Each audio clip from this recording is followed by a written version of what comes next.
Hi everyone, Rick with the Old Man Tech Channel. It is a beautiful day, November 2nd, 2020. Today's video is another compilation video of some old oak chairs that I have restored. Perhaps this project will help somebody with their project.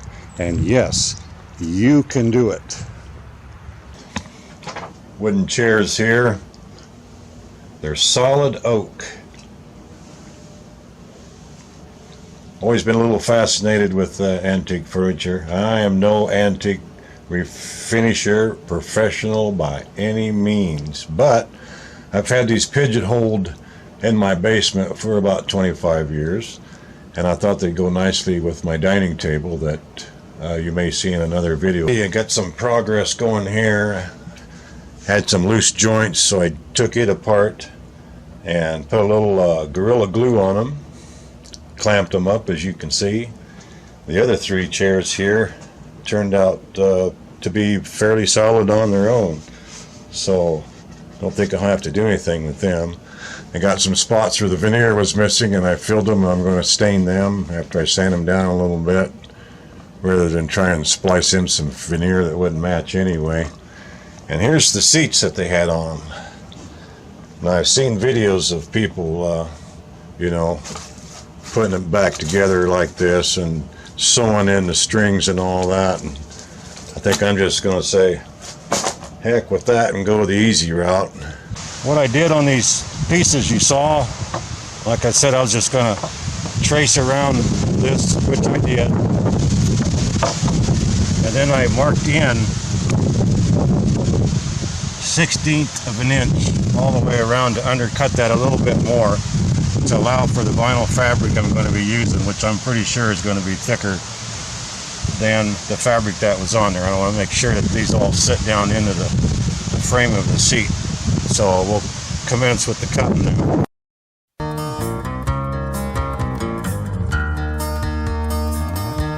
If I were a carpenter,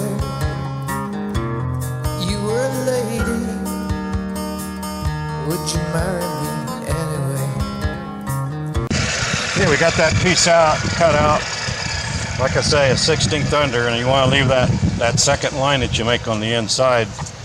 Now I'm going to go over to my super duper clamper machine, and then we'll belt sand it smooth. We'll just barely come on that second line there.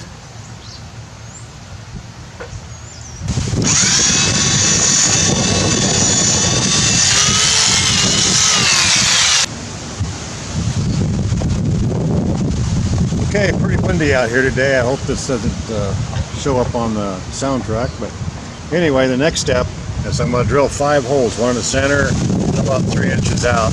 Take a piece of scrap wood. In my case, I'm just going to use one of these bits. We're just going to drill through top layer here.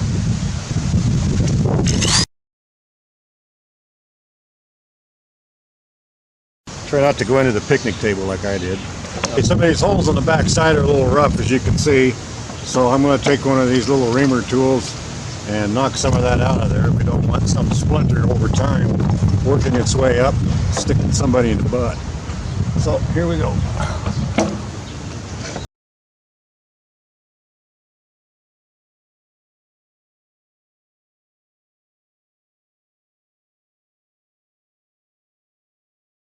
On it, make sure there ain't any.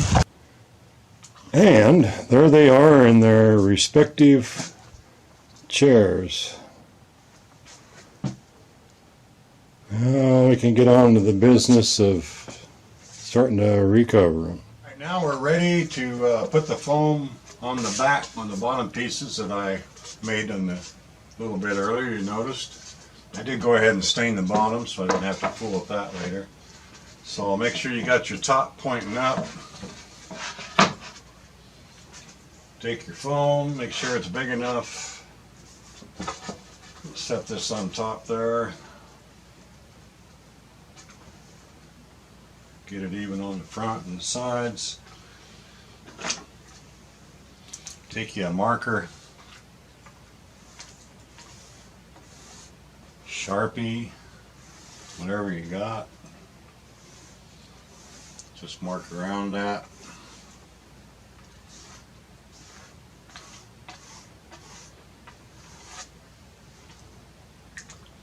If I didn't mention it earlier, I am no means an expert at this, but gotta save a buck somewhere, so I'm doing it myself. That's what this is all about. So there she is, all marked out. I'm going to be using a bread knife that I bought a while back. It's our new bread knife. Don't tell the wife. Anyway, go with your mark. Give it a little saw here. Sawing motion.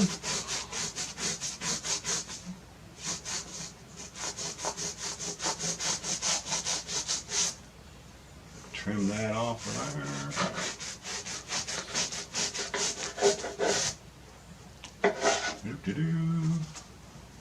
Okay, there's one. And this is a fine line here. It's not the easiest thing to work with, but we'll do our best.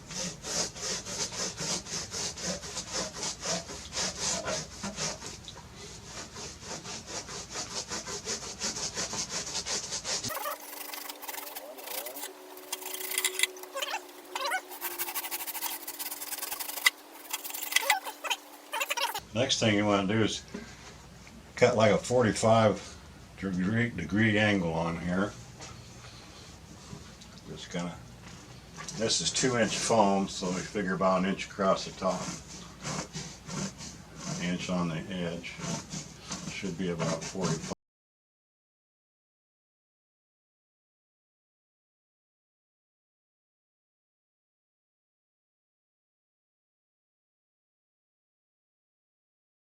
If you got a dull knife like mine, you'll notice that you're not going to have a nice, straight, perfect cut. I just take a pair of scissors and kind of knock off anything that's obvious. Okay, we got our vinyl upside down here. We got our seat upside down with the foam and the bottom piece. We're going to mark over about 3 inches. Make sure you got 3 inches, approximately 3 inches hanging over there. Come over here and we'll mark about 3 inches. Okay, get you a pair of scissors. Cut that out. So let's set her back in there close.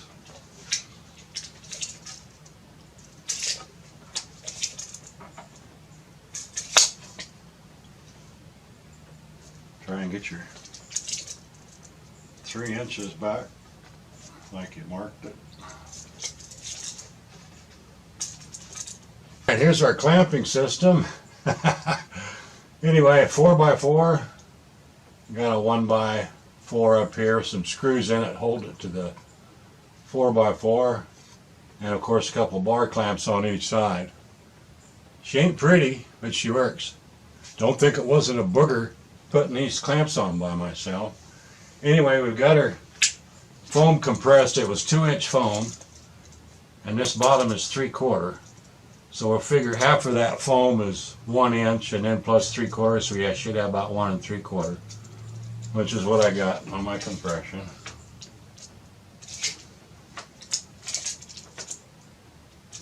Pretty much.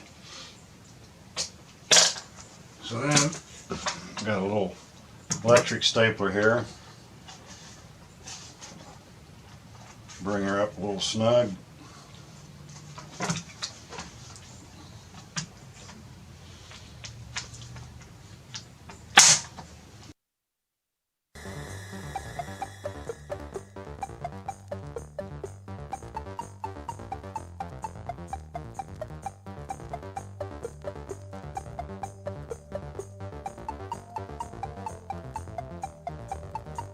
Kind of like so, I think he did. If he's watching this, he's probably laughing at me right now. I don't know if I'm doing this right. Looks like it might work though. If you can see this piece on the end here, what I did basically was kind of cut from out here and then down to the corner. So when you get done, it kind of looks like a donkey's ear. And then staple all the way up to here, so you don't have that fooling with you when you try and bend it down. I believe you just take that old donkey here, pull her tight.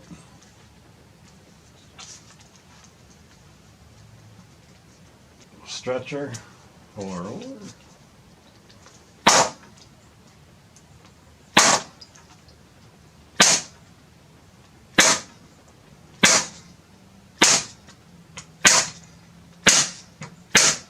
Okay, I'm going to do that to all four corners. Okay, took the clamps off. You can see we got it all buttoned up there. Got the corners all done. Probably not the best job on the planet, I'm sure. I'm sure there's something I did wrong here somewhere, as far as you experts out there are concerned. But anyway, this is a do-it-yourself thing. We don't want to spend a lot of money on it. Let's see what she looks like in the chair. Ooh, look at that. I just got to refinish the chair now and put a few coats of urethane on them. Screw the seats down and hear that air come out. That's what you need them holes for. Okay, do that however many you got, I guess. Here I just finished putting 2 coats of protective finish on. What I used was this Minwax water-based polyacrylic. They say it's not quite as hard as your pure urethane, polyurethane, but the good thing is it goes on fast and easy and it dries fast. I basically used a 4-inch foam brush to put it all on. Before I started, I completely sanded all the wood pieces on it, cleaned all the dust off, of course, and then put the first coat on. That seemed to suck up quite a bit of the finish.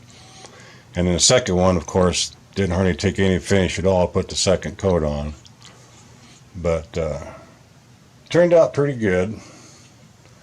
I left many of the character marks still in it. But for all in all, I think it's going to look pretty good with the new seats I just upholstered. My next step prior to mounting the cushions in permanently is to make sure that the chairs are all going to sit flat, particularly in the dining room where I'm going to put it. Come across this product, which I am really sold on. It's called Gorilla Felt, felt that hangs on. Basically, you've got a little knob here, and you drill a 1-inch hole in here with a 3/32 drill bit, 1 inch deep. Put a piece of tape on your drill bit, make sure you don't go too deep or whatever. And you set them in, and then you snap on this top. Just goes right on there, and you just snap it right on. Notice too that there's some washers on here. Well, that's my own doing on this side and as well as that side. What I found when I set the table on the floor was that due to the fact that I had previously glued this one up, something was off a little bit. So it didn't sit level, and it wanted to wobble back and forth on the floor. My first impression was to take a belt sander and take down the high ones. Well, that's pretty risky. You could end up with being very disappointed. So I says to myself, how about putting some washers in there? So I basically started with a couple washers on this one and the one on the other side. It still had a little wobble in there, so I added a couple more on each side, and it come out just perfect. So they are fully adjustable. And like I say, you just snap this on. I'll try and do it with one hand.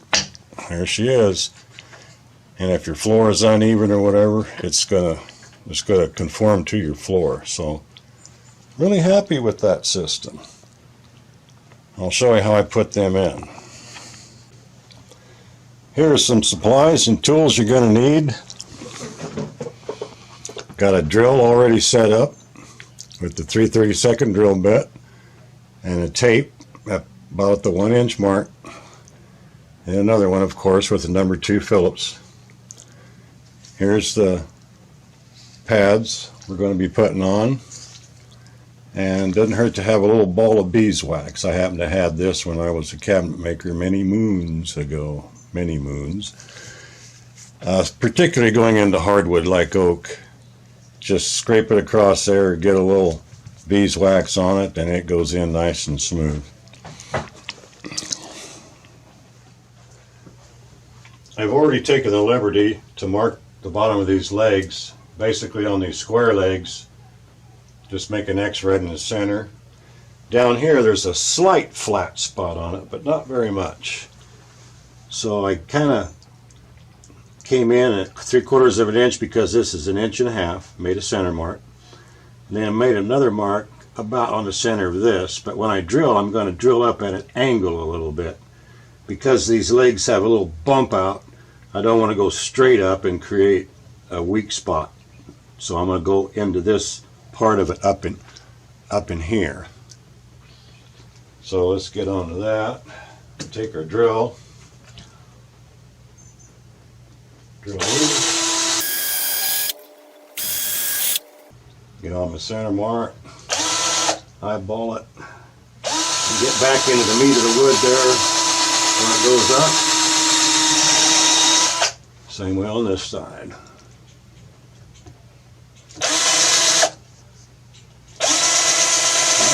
Up there.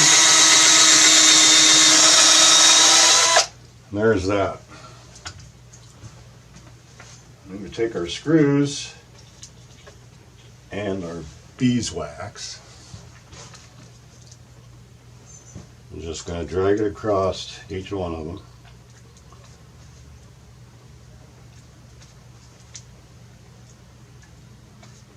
Okay. Then we're going to take our little knobs the pads sit on. There's a recess part right here. Stick that in there. Screw that on.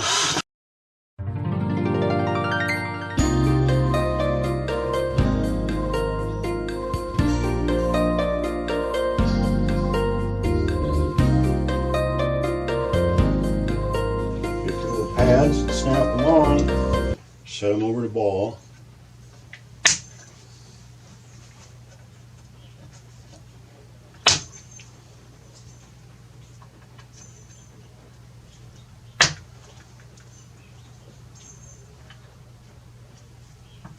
That's all there is to it. Now we've reached the point where we want to put our seats on that we've upholstered earlier. Just going to top this off first. What I'm going to do now is going to take a drill bit. We're going to drill through these corners so we can grab that plywood.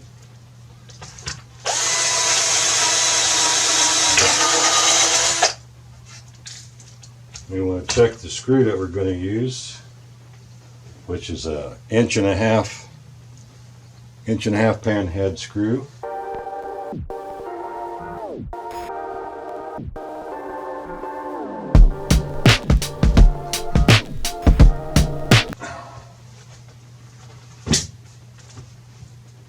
And we're going to flip it over on this table here.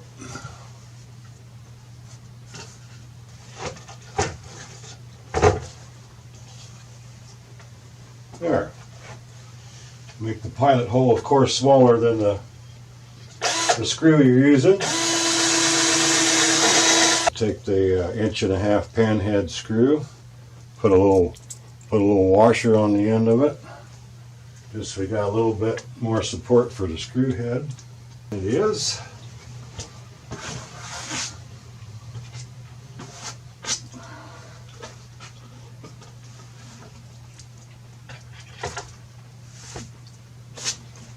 And there you go, boys and girls.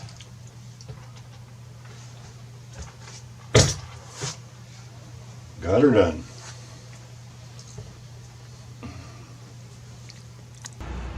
We're going to finish off this video with some before and after pictures. I love before and after pictures, don't you? Thank you for watching.